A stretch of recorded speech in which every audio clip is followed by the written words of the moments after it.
بلغني أيها الملك السعيد ذو الرأي الرشيد أن طالبا لما كان مدهوشا لما رأى من طول المدينة وارتفاعها، فإنه قال للأمير: إن أهون موضع فيها هذا الموضع.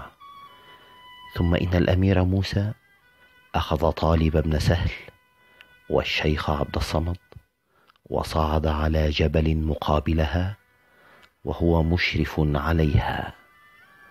فلما طلعوا على ذلك الجبل رأوا مدينة لم تر العيون أعظم منها، قصورها عالية وقبابها زاهية ودورها عامرات وأنهارها جاريات وأشجارها مثمرات، وهي مدينة بأبواب منيعة خالية مدة لا حس فيها ولا إنس، يصفر البوم في جهاتها ويحوم الطير في عرضاتها وينعق الغراب في نواحيها وشوارعها ويبكي على من كان فيها.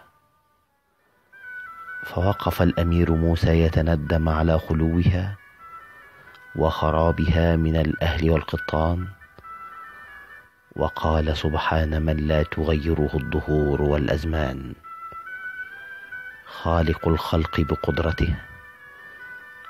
فبينما هو يسبح الله عز وجل إذ حانت منه التفاتة إلى جهة وغدا فيها 7 ألواح، كانت من الرخام الأبيض وهي تلوح من البعد، فدنا منها فإذا هي منقوشة مكتوبة، فأمر أن تقرأ كتاباتها.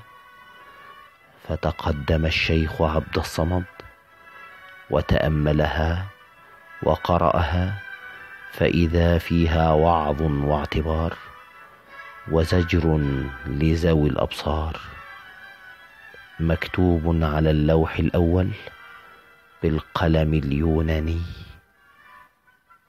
وهنا أدرك شهرزاد الصباح فسكتت عن الكلام المباح.